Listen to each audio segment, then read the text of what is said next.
Programme में बात जम्मू कश्मीर के अंदर होने वाली मौसमियाती तब्दीली की, जिसकी पेशन गोई महकमा मौसमियात दारुल हुकूमत दिल्ली के दफ्तर से और मुंबई के दफातर से पहले की जा रही थी। शुमाल जनूब के अंदर, खास तौर से शुमाली भारत के अंदर बारिशों का, तेज हवाओं का, आंधी का, सालाबारी का एक सिलसिला देखा जाएगा, जिसकी तस्दीक 3 रोज पहले की गई थी। और उसी के मुताबिक जम्मू कश्मीर के अंदर मौसम ने करवट ली है। मुख्तलिफ मकामात पर रात देर गए तक बारिशें हुई हैं और इस वक्त भी अलग अलग मकामात पर जम्मू कश्मीर में बारिशों का एक सिलसिला है। शदीद किस्म की सालाबारी से शुमाली कश्मीर, जनूबी कश्मीर में नुकसान की इतलात हैं। तस्वीरें श्रीनगर की, जहां रात देर गए तक शदीद बारिशों का सिलसिला देखने को मिला। जो पिछले दिनों हम देख रहे थे कि टेम्परेचर काफ़ी राइज हो रहा था, अप्रैल के महीने में काफ़ी गर्म तरीन दिन सीजन का रिकॉर्ड किया गया। उस शदीद या बढ़ती गर्मी से थोड़ी सी राहत मिली है, लेकिन कल के 3-4 घंटे और आज का तकरीबन 6 से 7 घंटे का ये जो अरसा गुजरना है, इसमें फिर से आंधी या तेज हवाओं का एक सिलसिला देखने को मिलेगा। महकमा मौसमियात जम्मू और श्रीनगर के दफातर से इस बात की तस्दीक की गई है। दूसरी कुछ तस्वीरें आप हेल स्टॉर्म की भी साथ साथ देखेंगे, जहां साउथ कश्मीर के शोपियां, पुलवामा, कुलगाम, अनंतनाग से खबरें हैं कि मुतद्दिद मकामात पर मेवा बागात को या फसलों को नुकसान की खबरें हैं। ज़री सरगर्मियाँ अगरचे अभी शुरुआती दौर में दाखिल हुई थी, आगाज़ हुआ था, लेकिन शदीद किस्म की सालाबारी ने नुकसान पहुंचाया। शाम 6:30-7 बजे के बाद मौसम ने अचानक करवट ली और तेज़ हवाओं का एक और सिलसिला देखा गया। अगले 2 दिनों तक, यानी कल का पूरा दिन 20 तारीख, फिर 21 तारीख की दोपहर तक वादी कश्मीर और जम्मू सूबे के मुख्तलिफ बालाई इलाकों के अंदर हल्की बर्फबारी का भी इम्कान जाहिर किया गया है। मैदानी इलाकों में बारिशें होंगी, लेकिन सालाबारी ने सबसे ज़्यादा मुतासिर जनूबी कश्मीर के इलाकों को किया है। और आज जो एडवाइजरी भी है, जिसके मुताबिक 19 और कल 20 तारीख को मुतद्दिद मकामात पर 40 से 50 और 60 से 70 किलोमीटर की रफ्तार से फी घंटे की रफ्तार से तेज़ हवाएं भी चलेंगी। और दूसरी जानिब मुतद्दिद मकामात पर मड स्लाइड्स, लैंड स्लाइड्स या स्टोन शूटिंग का भी खतरा है। इसलिए शहरियों से पहले ही एडवाइजरी के जरिए अपील की गई थी कि वो सख्त एहतियात बरतें या फिर ज़री सरगर्मियों को मुअत्तल करने के पहले से ही उनको मशवरे दिए गए थे। कई एक जगहों पर मकामी सतह पर सतह आब में इजाफा हो सकता है, इसलिए लोगों को कहा गया कि मकामी नदी नालों के आसपास ना जाए।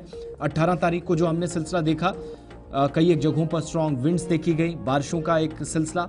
रात भर जम्मू सूबे के अंदर हल्की बारिशों का एक सिलसिला भी कई मकामात पर देखा गया। और इस नई एडवाइजरी के मुताबिक पहलगाम, कुलगाम, सिंथन पास, शोपियां, पीर की गली, सोनमर्ग, जोजिला, बांडीपुरा, राजदान टॉप, इसके अलावा गुलमर्ग, कुपवाड़ा, साधना पास, जम्मू सूबे के अंदर किश्तवाड़, डोडा, शोपियां, राजौरी, पुंछ, साउथ कश्मीर से लेकर राजौरी पुंछ के इलाकों तक आज फिर से बारिशें और तेज़ हवाओं का एक सिलसिला देखा जा सकता है। हमारे साथ डॉक्टर मुख्तार अहमद साहब फ़ोन लाइन पे ज्वाइन किए हैं। डायरेक्टर मेट्रोलॉजिकल डिपार्टमेंट के हैं, श्रीनगर दफ्तर में मुसलसल खिदमात अंजाम दे रहे हैं। डॉक्टर साहब, आज दिन भर और कल यानी आइंदा 24 से 48 घंटों में क्या सूरत हाल रहने वाली है? जो प्रेडिक्शंस आपकी तरफ से की गई थी, क्या उसी को दुरुस्त माना जाए या कोई तब्दीली का भी आसार है, कोई इम्कानात है? बिल्कुल, बहुत बहुत शुक्रिया। अभी मौसम जैसे ऑलरेडी एक्सपेक्टेड था कि मौसम करवट लेगा 18 दोपहर से, और कल बारिशों के साथ झालाबारी हुई, हेल स्टॉर्म अलग अलग जिलों के अंदर, खासकर शोपियां, कुलगाम, डिस्ट्रिक्ट अनंतनाग के अंदर भी, डिस्ट्रिक्ट पुलवामा, और इसी तरह नॉर्थ कश्मीर के अंदर भी डिस्ट्रिक्ट कुपवाड़ा, और इसी तरह डिस्ट्रिक्ट गांदरबल, बारामूला, सारे जगहों पे झालाबारी से काफी ज्यादा नुकसान हुआ है। और लगभग 35 से लेकर 45 मिलीमीटर तक की बारिशें अलग अलग जिलों के अंदर हुई है, खासकर नॉर्थ, सेंट्रल और साउथ कश्मीर के अंदर। और उसके साथ साथ गस्टी विंड्स भी चले हैं, कुछ एक मकामात पे लगभग 50 से लेकर 60-70 किलोमीटर तक की भी विंड स्पीड जो है रिकॉर्ड की गई है, खासकर डिस्ट्रिक्ट रामबन, साउथ कश्मीर हो, नॉर्थ कश्मीर हो। और पहाड़ी इलाकों में बर्फबारी भी देखी गई है, खासकर डिस्ट्रिक्ट बांडीपुरा के जो हायर हिस्से हैं, डिस्ट्रिक्ट गांदरबल के जो हायर हिस्से हैं। और आज भी जो है मौसम इंटरमिटेंटली दोपहर तक हल्की बारिशें रहेंगे, और दोपहर के बाद जो है थोड़ा सा इंटेंसिटी इंक्रीज होगा, तेज हवाओं का सिलसिला जो है दोपहर के बाद से रहने के चांसेस है।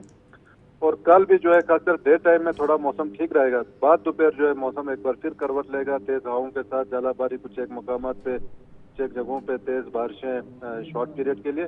तो कल खासकर लेट इवनिंग या रात तक रहेगा थोड़ा एक्टिविटी। फिर 21 को भी जो है मौसम थोड़ा सा क्लाउडी, कुछ एक जगहों पे हल्की बूंदाबांदी के चांसेस है, लेकिन कोई मेजर स्पेल या कोई मेजर वेदर नहीं है। तो 22 के बाद जो है मौसम पूरी तरह ड्राई है, लगभग 28 अप्रैल तक। डॉक्टर साहब ये भी बताइएगा, 22 तारीख के बाद ये जो आपने पहले एडवाइजरी में ये भी कहा था कि या जो मेट्रोलॉजिकल डिपार्टमेंट की तरफ से और उससे पहले कंसर्न लोग भी बता रहे थे कि जो एग्रीकल्चरल एक्टिविटीज़ हैं उनको सस्पेंड किया जाए, 17 तारीख तक जो कुछ करना वो कर सकते हैं। 21 या 22 के बाद जो आप तस्दीक कर रहे हैं कि मौसम में बेहतरी के आसार हैं, उसके बाद से ही दोबारा से ज़रूरी सरगर्मियां शुरू की जा सकती हैं काश्तकारों के लिए, या जो बाग मालिकान ने जितने भी ऑपरेशंस करने हैं या काम करना है वो शुरू किया जा सकता है? इसमें जो स्प्रे ऑपरेशंस हैं, फर्टिलाइजर एप्लीकेशन है, या इरिगेशन का काम हो, हार्वेस्टिंग का काम हो, फील्ड प्रिपरेशन का काम हो, ये सारी चीजें 22 तारीख के बाद कर सकते हैं। फिलहाल वेट स्पेल रहेगा इंटरमिटेंटली, तो कोई भी फार्म ऑपरेशन जो है उसको ना करें। बहुत बहुत शुक्रिया। डॉक्टर मुख्तार साहब हमारे साथ थे, डायरेक्टर महकमा मौसमियात। तो आज और कल अगर आप मुख्तलिफ इलाकों के अंदर सफ़र करना चाह रहे हैं तो ज़रा सोच समझ कर करिएगा। जम्मू श्रीनगर नेशनल हाईवे पर फिलहाल ट्रैफिक चल रहा है, लेकिन लैंडस्लाइड का खतरा है, स्टोन शूटिंग का खतरा है, मड स्लाइड्स का खतरा है। दूर दराज इलाकों में आप सफ़र कर रहे हैं तो फिर भी सोच समझ कर, अगर आप सिंथन टॉप मुगल रोड से प्लान बना रहे हैं ट्रैवलिंग का, तो वहाँ पर भी सोच समझ कर कोशिश इकदाम की ज़रूरत है। साधना टॉप, शुमाली कश्मीर, जनूबी कश्मीर, इसके अलावा श्रीनगर ले हाईवे पर आप चलना चाह रहे हैं तो ट्रैफिक प्लान और एडवाइजरी के मुताबिक काम करें, ताकि रास्ते में जाकर मुश्किलात पेश ना आए। क्योंकि महकमा मौसमियात ने आज तकरीबन 6 से 7 घंटे ऐसे गुजरने वाले हैं। ये जो शाम देर गई की तस्वीरें हैं, ये सिचुएशन दोबारा से क्रिएट हो सकती है। और सबसे बड़ी परेशानी यह है कि मुख्तलिफ इलाकों के अंदर तेज़ हवाएं परेशानी का बायस बन सकती हैं। इशफाक।